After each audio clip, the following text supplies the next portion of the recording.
Can we start? Yes, we may start. Apologies for the delay. No problem. All right. Okay. Sorry about that, everyone. So yeah, as I was saying, that today we'll be looking at the last, or rather the second half, and the last half of section 3 in the Church Heritage book that we are studying for this part of our Bible study. And this section of the book just basically looks at the early stages of the church, to basically see, okay, how did the remnant church come about, and who were the central people that contributed to the formalization of the church as we know it today. So before we get into that, last week we had actually finished off by speaking about the first and second angel's message, looking at the great disappointment, looking at the people that are involved in that and how that impacted on their faith and their commitment to the Advent message. So just before we get into the nitty-gritties of how the church then became formalized and the people that contributed to that, we'll just finish off by looking at the third angel message, because it's also quite important in terms of the people that accepted and embraced the third angel's message are essentially those who ultimately also became pillars in the church that we see today. So outside of the first and second angel message, the midnight cry, the great disappointment, this was also another message that took place during that time. And yeah, it was just very pivotal in our Adventist history as well. So the chapter starts off by saying that the study of the sanctuary, it was very important in unlocking the mystery of the disappointment. So when the pioneers of our church looked at the sanctuary, they actually understood that yes, they didn't get the timing incorrect, but it was the event that they got incorrect, in the sense that the time that they had predicted wasn't necessarily the second advent of Jesus Christ, but obviously the movements within the sanctuary as Jesus was entering the most holy place. So the chapter of the book in section 3 highlights that very important message, to basically say that the sanctuary was very central in helping a lot of people overcome basically the misunderstanding that they had during the time of the great disappointment. It says that it was also a key to the central doctrine of the third angel's message, which basically speaks about the law of God, and particularly the consequences when you don't obey the law of God. So this chapter starts off by mentioning that there's a link between the third angel's message and the Sabbath, which is essentially the center of the law. To basically say that when you are a person who heeds the law of God, you will heed the very important part of his law.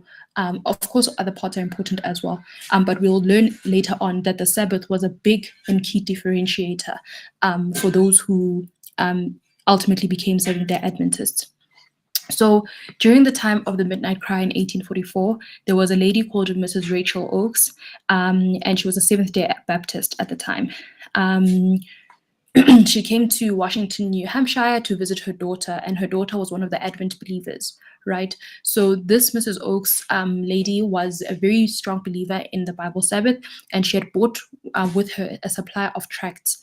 And we'll see as we learn, as we go through the second part of chapter 3, that these tracts actually worked such a mighty work that they even converted some of the people that we look at as strong pillars or big pioneers of the Seventh-day Adventist Church that we know today. So soon she accepted the Advent doctrines, and she also continued to keep the Sabbath, right? So the tracts that she distributed, they bore fruit in that she was once attending a Sunday morning service, and the believers who were attending at that time, roughly about 40 of them, were convinced of the true Bible Sabbath. And as a result, all of them started converted rather to the Sabbath truth and started to practice Sabbath keeping. So we get here that at this time, this is when the first Seventh-day Adventist church came about. And although it was actually just years, well, a couple of years before the Seventh-day Adventist church was officially an organized church. So the first Adventist minister to accept the Sabbath was Frederick Wheeler, and he was a Methodist minister before he became Adventist, and he was an associate of William Miller, but we'll learn a little bit more about him a bit later on.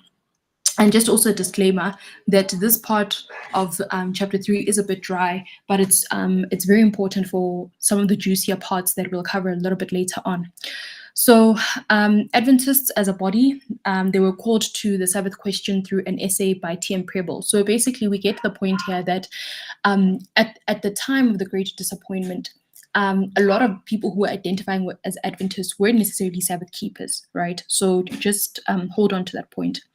However, they were brought into question, into the Sabbath question by this essay that was wrote by this T.M. Preble.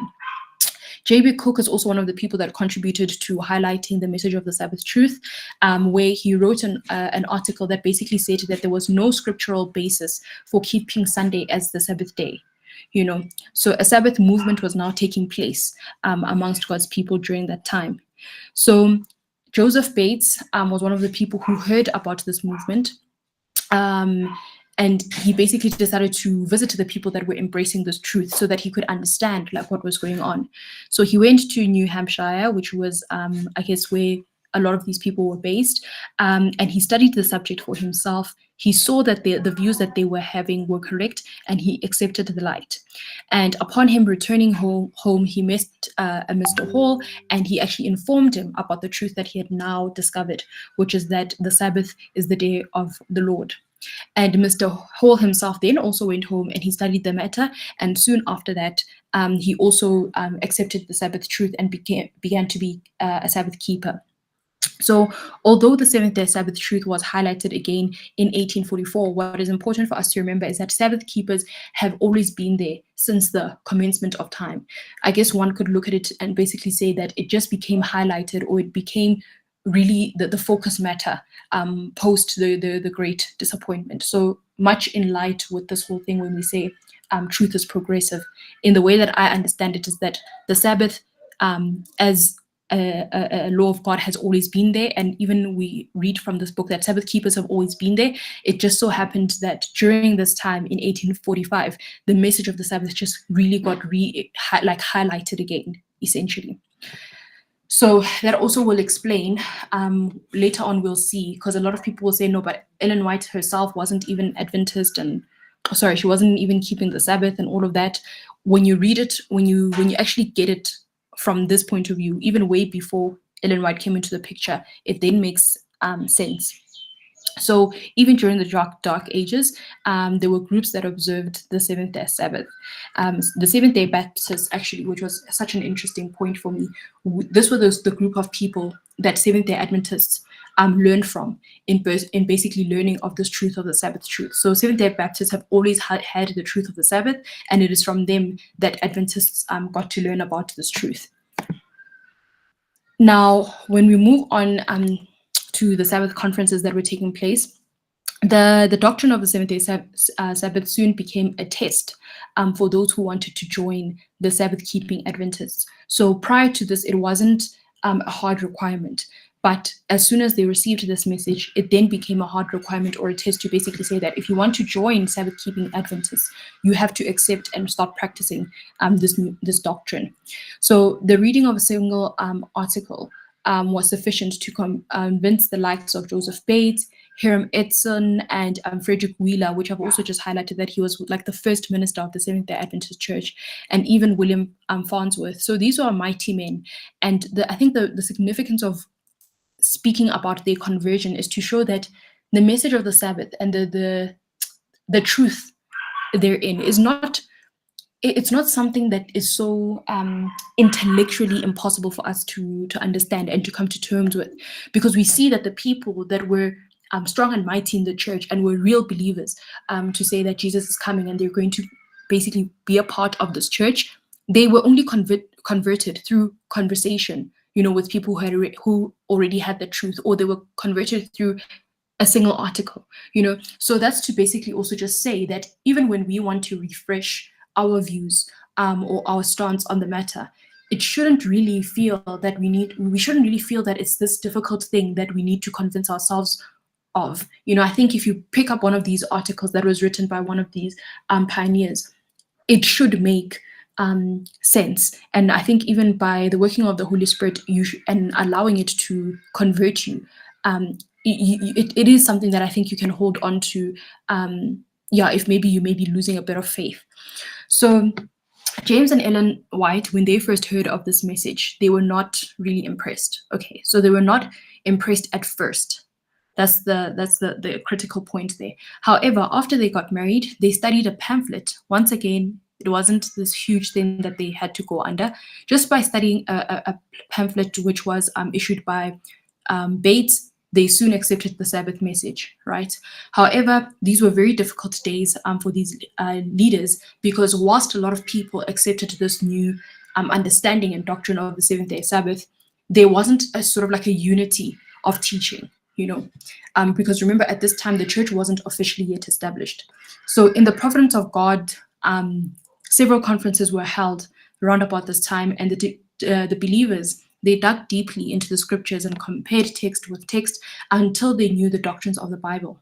And in all of this, we are told that Ellen White played a very, very big part in a lot of these Sabbath conferences. So that's just to debunk the myth or the understanding that some people may have, that where they basically say that Ellen White hadn't accepted the message of the Sabbath, and that she wasn't a Sabbath keeper. So God's gift to the remnant church. So when you read Revelation chapter 19, verse 10, and the story of our church, page 186, it actually says the following. It's so the first part will be a quotation from the book. It says that while in vision on Patmos, the Apostle John saw symbols of great eras of world history. As John peered into the future, he caught a glimpse of God's royal people near the close of time, and he saw the intensity of the conflict. As the prophet looked closely, he observed that this church was keeping God's commandment, right? So the prophet identifies the identity of God's people. He says that he saw that this church was keeping God's commandment. He saw too that it had special divine guidance through the spirit of prophecy. And we get from Revelation chapter 19, verse 10, that the spirit of prophecy, or rather for the testimony of Jesus, is the spirit of prophecy, right? So that's basically to say that when we look at God's people or God's particular church, they were identified by two elements. There were those who were commandment keeping, meaning that given that the Sabbath is in the commandments, in order for you to identify as part of God's church, you had to be a Sabbath keeper. And I hope that is where it makes sense, like why the whole doctrine of Sabbath keeping and keeping the right day is so important, is because if you keep the wrong day, or you're part of a church that doesn't keep the right day, clearly we see from Revelation chapter 19, verse 10, and even in Revelation 12, verse 17, that you're not really a part of God's church, as he has defined what are the two main characteristics of what you'll see from them, is that they are keepers of his commandments, and they have the gift of the spirit of prophecy. So from the very beginning, God has in various ways kept in contact with his church, right? And we see that the primary way in which God kept in contact with his church, in the Bible, you read of several versions, through the sanctuary, through the pillar of cloud by day, or the pillar of fire by night. But what has remained constant, or what has remained his main channel of communication, is that he has had prophets, right? As predicted in Revelation chapter 12, verse 17, and even in 19, verse 10, the church, the remnant church, was to have the gift of prophecy as well. So there was going to be a prophet in this church, through which basically God works through this prophet as the main channel of communication between himself and his people. So that's where we get into how the Adventist church has had people who God has identified as his prophets. And we're going to just go through each one of them. There's only three that we're going to learn about, because obviously the third one accepted the gift. And then after that, we'll go back to some other pioneers who existed during the time that also contributed greatly to the church that we get to be a part of and enjoy its gifts even today. So the first person that God, I could say, approached about this gift of prophecy for the Adventist church was William Ellis Foy, who was born in a state called Maine in America. He was born free in that he was born in a state, that was free, whereby yes, he grew up, or he was born into a time of racial conflict and divide, but his state wasn't, how can I say it? It wasn't severely impacted by the conditions of slavery and all of that, because it had very few black people, and there were virtually no slaves during that time. But yes, there was racial prejudice, of course. But I think the book Church Heritage is just trying to highlight that where he was born and when he was raised, there wasn't it wasn't the worst of places in terms of this racial conflict, divide, and the prejudice that maybe people in other states were facing. So he grew up as a person who was very skilled in farming and carpentry, and that is basically how he provided for himself financially. Now, in about 1835, where he was about 17 years old, he was converted, and his conversion happened in a Baptist church. So he was Christian. And yeah, he was basically starting to ask questions around, what should one do to be saved? And shortly after that, Foy began receiving visions about the Advent, so the coming of Christ. So his first vision was concerning the ultimate victory of the saints. Then later on, he had his second vision, which lasted about 12 hours. And this vision was basically based on the judgment and the level of preparedness of those in the church in light of the advent of Jesus. Now, given the racial tensions of the time, Foy was really apprehensive, so he really wasn't comfortable with sharing these visions. However, he trusted God, and yeah, he shared what he had been given. So after traveling a while with this message that he was shown, Foy was given 2 more visions shortly before the Great Disappointment. New material was presented to him showing 3 platforms, which was basically an indication of the first, second, and third angel's message. And in confusion, he stopped public work, but maintained an interest in the Advent movement. And then he died later on at the age of 75.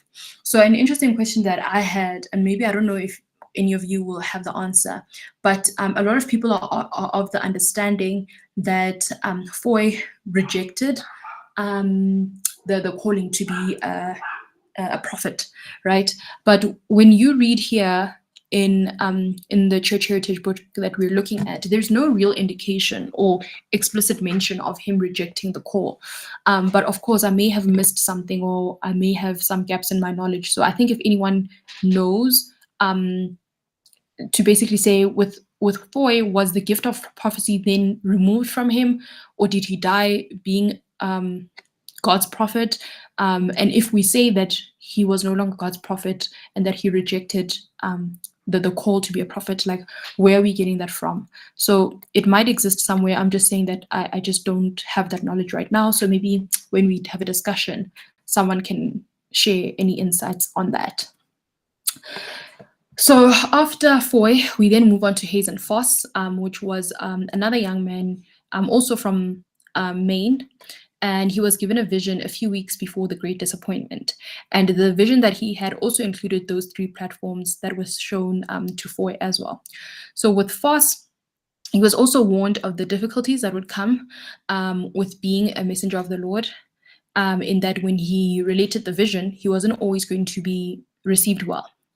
So now, due to the ridicule of the people, he just refused to share the visions that he was shown. And the vision was now repeated, but now with a warning that if he still refused to share that which he had been shown, the gift would then be withdrawn. So Foss still refused, and then a third vision was given to him, telling him that the gift was being given to one of the weakest of the weak. So basically the gift was now removed from him. So the sad part with Foss is that he lived up until 1893, which is a long while. However, he never gained an interest in personal religion thereafter. So his ending is a bit different to Foy, as we learned earlier on. So now we move on to the third candidate that God had in choosing a prophet for the church, and we are introduced now to Ellen Harmon, right? Who we know later on got married to James White to become Ellen White, which is what we know her as, but her maiden name is Harmon. So she was the third person that the Lord selected to be the messenger in the remnant church. In 1844, just 2 months after the disappointment, God gave Ellen White sorry, at the time, Ellen Harmon, a vision. And this was very important given that a lot of the Advent believers, given the great disappointment, were very disheartened, So yeah, God then picks Ellen as this third person. And at this point, she's only about 17 years old, right? So in brief, her vision, she basically got this symbolic representation of the future of the church from 1844 moving basically into the saints entering the New Jerusalem. And she has that vision, and it's so amazing that when she actually comes out of that vision, she was actually quite sad. But I think even sad is an understatement of what she felt, because the book actually says that she was homesick for heaven, and she wept, really cried as she realized that what she had just seen was only a vision and not necessarily her reality. So about a week after Ellen's first vision, she was then given a second revelation. She was told that she must now go from place to place and relate the divine messages that had been revealed to her. And at the same time, she was also as well shown the trials that she would face. In her first vision, Ellen Harmon saw the same portrayal that was revealed to Foss and Foy. So the whole thing of the vision that has the 3 platforms, she was also shown that. The vision depicted the journeys of the people of God on their way to the kingdom. Now, in the early Advent church, right, each member had to decide whether or not that Ellen Harmon's messages were from God. So after the point in which God selected Ellen to now be a part of the Advent church, each individual had to decide for themselves whether or not they embraced and accepted her writings. And in like manner, a person who joins the Seventh-day Adventist Church today must also determine for themselves in their own minds whether they believe that Ellen White spoke truthfully or not when she declared that God called her to be his messenger, which is something that I found to be important, and that I'll just highlight to say that it's very contradictory if you are Seventh-day Adventist and you say that you do not accept or embrace the writings of Ellen White, because a part of joining the church involves you searching for yourself to say, okay, cool, is this person speaking the truth? And even in terms of saying, is Ellen White speaking the truth, God has left us with principles to test anyone who says that they're a prophet. And the reason why people embrace the writings of Ellen White is because when we look at the principles that God has laid out for us to say, okay, this is how you test a prophet, Ellen White has passed or has been found to be successful on each of those points. So that's what we'll go through now for the benefit of those who may be not too sure on whether her writings are true or not. So the principles are, you can find them in Isaiah chapter 8 verse 20, Matthew 7 verse 20, Jeremiah 28 verse 9, as well as 1 John chapter 4 verse 2. And I'll just go through it briefly, right? So in Isaiah chapter 8, verse 20, it says that the ways to test a prophet is to see. To the law and to the testimony, if they speak not according to this word, it is because there is no light in them. So when you read the writings of Ellen White, what we now call the spirit of prophecy, you will see that she constantly upholds and magnifies the Bible. There is nothing that she teaches which is in any way in conflict with the statements that are, or rather the verses that are found in the Bible. So already in terms of test 1 in Isaiah chapter 8 verse 20, she passes. When we look at Matthew 7 verse 20, it says that by their fruits you shall know them. Over the 70-year period of Ellen White's life and her ministry, we find that Ellen White was tried and tested, and however she proved that she was a genuine Christian, and she was wise and safe in terms of the leadership that she gave, in terms of the insights that she shared. She was devoted to the work of God, and even throughout that, she never used any of her insights, to seek office or wealth within the church. So we see that in terms of Matthew 7 verse 20, she gets a green tick as well. When you look at Jeremiah 28 verse 9, it says that when the word of the prophet shall come to pass, then shall the prophet be known. So on this point, yes, not all prophets in the Bible gave prophecies or predictions rather. However, if a prophet does give a prediction, then in order for us to know that this is a true prophet, then that prediction must come to pass. So we have seen with the passing of time that Ellen White predicted a couple of things. So in 1848, for instance, she predicted the publishing work, which would begin with a few papers in a carpet bag, but however, this would grow until it would seem like streams of light that went clear round the world.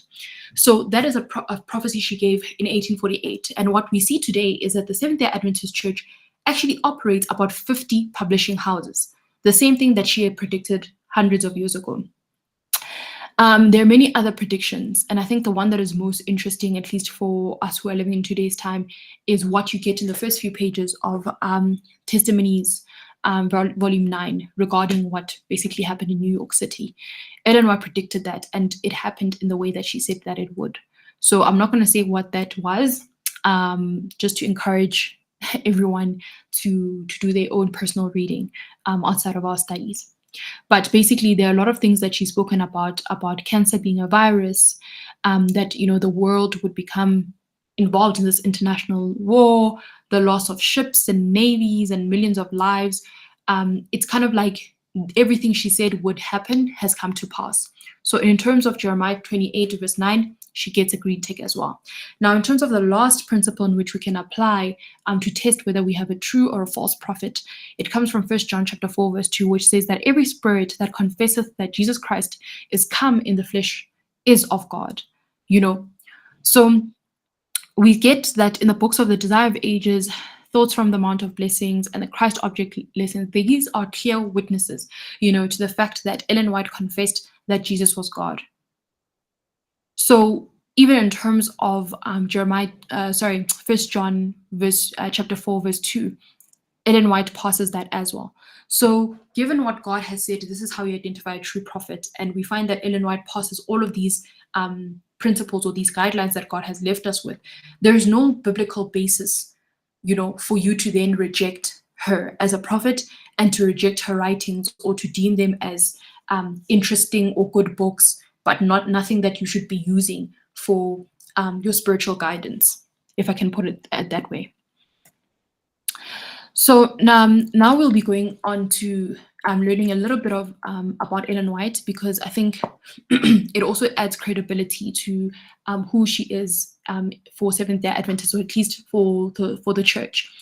So, and I think, yeah, it also just adds to, how can I say it? Her story is one of those, God doesn't call the qualified, he qualifies the called. And you get a deep sense of the fact that this person really had a divine assignment, and it can only be a power greater than her that would have allowed her to achieve the things that she was able to achieve for the church.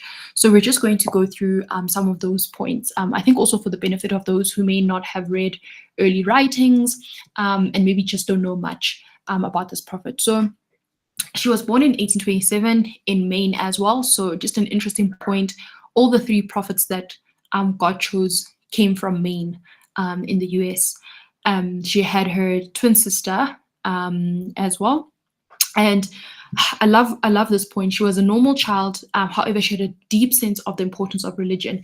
And this is something that she received because of how devoted her parents were. So I think it's just an encouragement for parents and those who'd like to be parents one day to say that children really do pick up from us when we have an active and thriving relationship with Jesus. In fact, it has a very deep impression upon them and how they view religion. So a turning point in her life is that I think, yeah, she grew up and basically she was walking in a park and she was hit by a stone, and that basically left her unconscious for 3 weeks, and she was rendered invalid for quite some time. So a sad part to her story is that she, even though she tried to overcome this hectic injury that she went through, she actually had to surrender to the fact that she couldn't carry on with any of her academic education due to the fact that her health was that severely impacted on, right? So understand this. This girl is so young. She's relatively uneducated. She has serious health implications, yet Christ calls her or bestows upon her that she will be the prophet of the church. It's quite powerful. In 1840 and again in 1842, Ellen Harmon with her family basically listened to William Miller's doctrine on the coming of Christ. They accepted his teaching, however, they remained Methodists. And it wasn't an easy period for them, and actually left Ellen White in a state of spiritual crisis, right? However, at a camp meeting in the later part of 1840, she gave her heart to God, and immediately her troubled spirit was calmed, right? And I think we all have that experience where you're fighting God on something, or I don't know, not even if you're fighting God, but you just you're not at ease, and when you finally decide to surrender to God the situation or the trouble, it's kind of like you have the sense of peace. So that's after that, that's essentially what happened with Ellen. And from that time forward, she began a new relationship with the Lord. So her family was among those who accepted the midnight cry, which is what we covered last week, which was basically a call to forsake membership in these churches that were apostate churches, essentially, and to come out of them. So they were among the company that experienced the great disappointment as well, but remained firm in the Advent message even after the great disappointment. So her first vision occurred shortly after the great disappointment, as I mentioned earlier on, because God's people were severely discouraged. But yeah, she was shown the progress of God's people toward the heavenly home. So basically, from the period of the great disappointment up until what would happen in Jerusalem. So as she thought of her youth, as I said, she was only 17. Her timidity, her poor health, and the hardships that were before her, she prayed earnestly that God would release her from the responsibility to be his messenger. However, the call of duty did not change, and she expressed her willingness to go and to do what God wanted her to do. So we see that there was an actual proclamation on her side to accept the calling of being a prophet for the church. And in April 1847, she was then given a vision of the Sabbath. So she saw the temple in heaven with Jesus raising the cover of the lid. There she saw the 10 commandments, and there she saw a soft halo of light around the fourth, and heard an angel confirming its importance, right? And she was shown that if the Sabbath had always been kept, there would have not been an infidel or an atheist. And which is wild to me, because we live in a world where like being an atheist is actually standard, right? So in the vision, she's shown there that if the Sabbath had always been kept, there would have not been an infidel or an atheist, and the world would have been prevented from idolatry. So it shows that truly the Sabbath keeps us, okay? It protects us from a lot of dangers and beliefs and other things that would cause us to stray away from God. So this vision opened up to her the relationship between the Sabbath and the third angel's message. Because remember, we said that the third angel's message is about obedience to God's law. And here you have her in vision, whereby an angel is highlighting that, yes, here's the 10 commandments, which is God's law, but there's also a very special importance that is around this particular fourth commandment. And it just so happens that that commandment was the one that pertains to the Sabbath. So the believers who saw the true importance of the sanctuary, the Sabbath, and Second Advent doctrines were the forerunners of the Seventh-day Adventist Church. So we see that those were the big doctrines that our forefathers, or if I can say the pioneers of our church, believed. The sanctuary message, the doctrine of the Sabbath, as well as the second coming of Christ. And for the next 70 years, her work was to receive counsel from God and to share those counsels with the rest of God's people. So she spoke to many audiences. She wrote lots of books, which we now get to know and call as Spirit of Prophecy. And she contributed a lot to a lot of Seventh-day Adventist publications. And yeah, she traveled not only within North America, but to many parts of Europe, Australia, and New Zealand. And she was actually very instrumental in setting up Avondale College, which I think a lot of us know about, in Australia. Now, the messages that Ellen White received from God were usually given to her in vision form. And the chapter 3 just goes into detail around how she looked when she was in vision. And it's very, very interesting. So basically, apparently she would have this intense look into some distant objects. her breathing would cease completely. However, she wouldn't lose her natural color, so it wouldn't be like she's passing away or anything like that. And her pulse, even though she wasn't breathing, it didn't fail.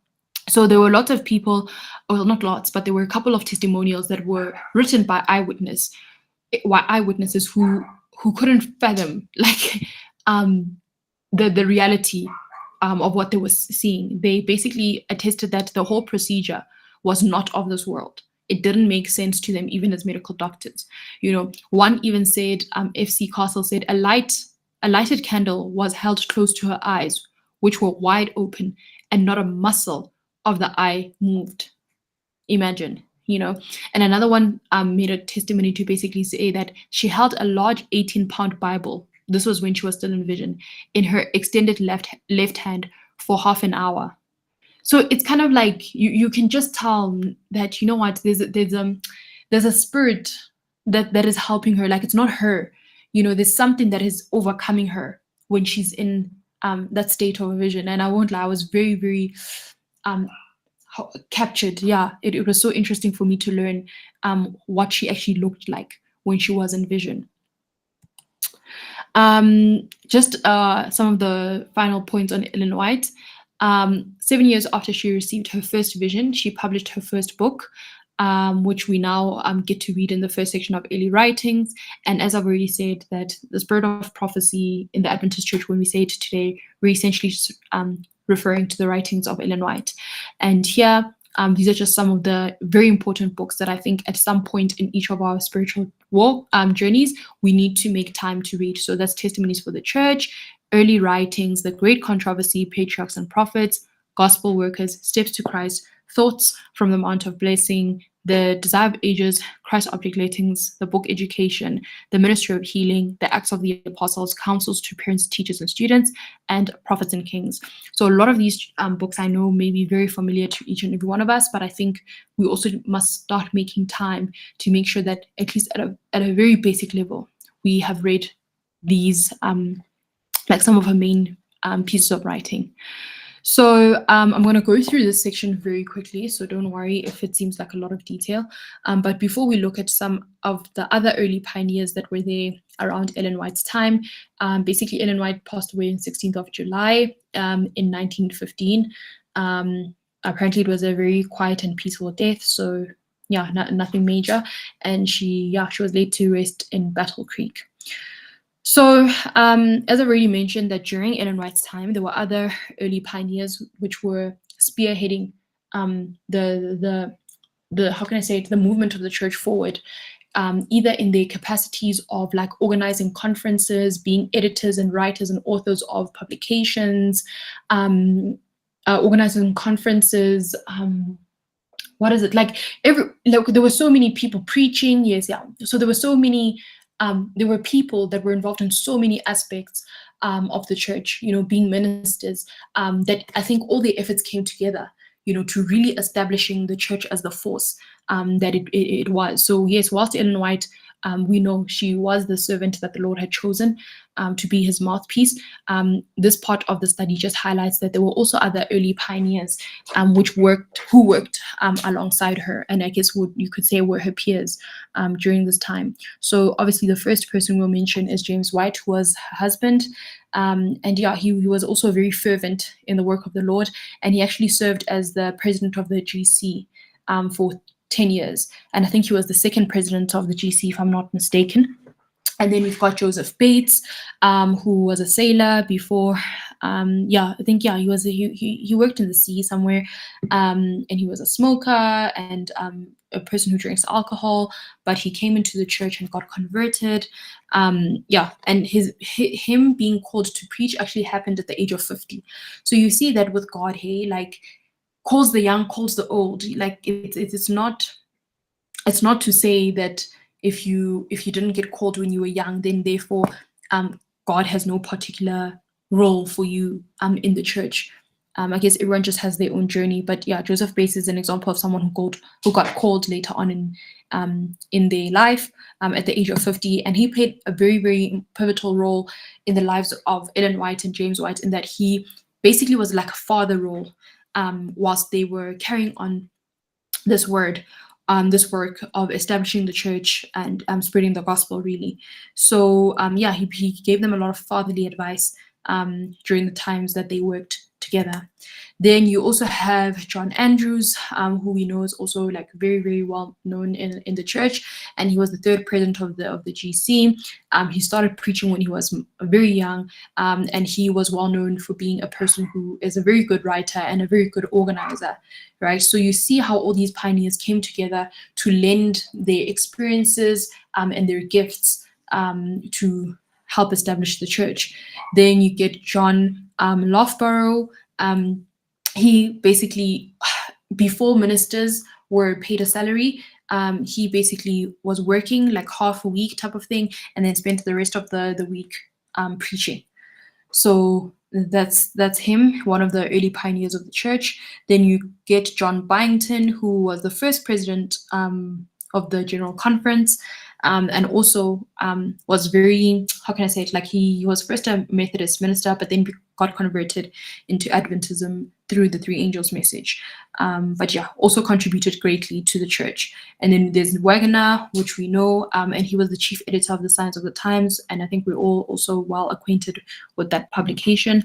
And he was also one of the people that caused, or rather called for a discussion for church organization, so that like Seventh-day Adventism just becomes an organized and official church, you know. So these were the people that played a very, very big role in what we get to experience today as just, oh, the church that we go to, and I guess the doctrines that we get to learn about, and we sort of use to help enrich our lives. Like a lot of this truth, I think was, I can say, packaged by a lot of these people. Then you got Uriah and Annie Smith. So Uriah Smith, we know him. He was an editor of the Review and Herald, and he had a lot of literature that he put out on Daniel and Revelation and topics around righteousness by faith. But we also know, in fact, a lot of people don't know about Annie Smith as much, which is understandable because she died at a young age. But Annie Smith actually accepted the call to minister for God before her older brother Uriah. So not older brother, but her brother Uriah. But Annie just passed away like at 27, so it's actually quite a tender age. But she was well known for the poems that she wrote in the church, which were later converted into hymnals. So after that, we also have Frederick Wheeler, which I mentioned earlier on, was a Methodist preacher who also got converted into Adventism, and he was actually the first Seventh-day Adventist minister because he actually got converted or accepted the Sabbath truth. Remember when I was speaking about Mrs. Rachel Oakes, who would go around with her tracts? That's how Frederick Wheeler got converted. And yeah, so he is the first minister of the church, at least in terms of the records that we have here. So that's it in terms of the gift of prophecy that the Seventh-day Adventist has. The early pioneers of the church, who, yes, they weren't officially chosen as, you know, the prophets of God's remnant church, but they worked closely, you know, with Ellen White or around the same time period as her, in establishing the church to be what we know and get to enjoy today. So I think that was just, remember we said that with this part of the study, we are first trying to understand Adventist history. So we have mentioned them in passing, but once we're done with learning church history, we're still going to come back and actually go in depth, you know, to basically say, okay, who was James White? What was his life? What lessons can we learn? Do that with Joseph Bates, do that with Andrews, Byington, Wagner, all these big names. We're still going to do individual studies on them so that we can also see what their experiences were as they were declaring this message of the advent of Jesus unapologetically, so that I think we also just don't feel as isolated in some of our experiences, because remember that with each of the prophets that God had chosen to work for him, he also gave them a message that basically said that you may not always be well received as a result of the message that I'm going to share with you, or the visions that I'm going to show you, that and that you must then share with the church. So it's then also to say that if you are a servant of God and you are spreading his message, you should also have a healthy level of expectation around some of the challenges that you may or may not face. So yeah, that's it for this week. If you want to get to know a little bit more about these pioneers, but as I said, we'll still come to them a bit later on. The book Life Sketches by Ellen White is good, and the book Footprints of the Pioneers by Spalding is also well versed on these pioneers. So that's all for today in terms of what has been prepared, but I don't know if anyone has any questions that they would like to ask or make any comments, really.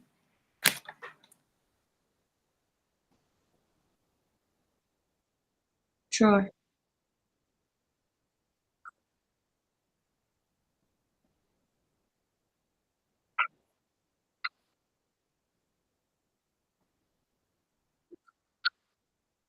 That he's African American, and by virtue of him being African American, he saw it as a disadvantage towards the gospel, and he felt like he will not make a meaningful impact to the gospel, and then God goes on and chooses someone else. Yeah. So the point that I want to touch on is the issue that I'm noting as a pattern here with all those guys is the issue of availability, that they put themselves up forward, and God, that's what He wants. I like the comment that you had made. They always say that God doesn't call the qualified; He qualifies you and He calls you. And that is the one thing that I pray that we can take out of this thing, to say that, you know what, the opportunities are there. God is like, hey, here's an opportunity. If you want it, come and grab it. But our God is not a God who will come and force us into situations that we will not take. As we saw with Foy. Foy rejected, God moved on until they went to Ellen White. So we need to present ourselves, we need to offer ourselves like, you know what, God, use us. There is a mission field wherever we are. There is a mission field. We see the world in distress. We see the world in confusion, and we know the truth. And our mission field is for us to preach that truth. And it's my prayer that we may not fall into the same trap as Foy, where we end up rejecting our calling or the opportunity that God has given us to preach His word. Yeah, that's all from my side. Thank you so much. Okay, I don't know if anyone else has a comment. Okay, cool. Okay, no, thank you so much. Really appreciate the comment, and I think it's definitely relevant to basically say that in as much as we are learning about church history, there are actual object lessons that are there.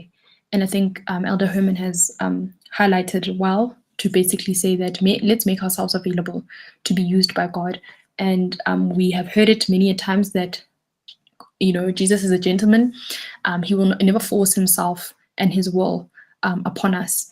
And if we want to reject him, it can even be as dangerous as what we see with Hazen Fasten, that he rejected the call of ministry or the call of being a prophet, only to also later on be completely disinterested in religious activity altogether.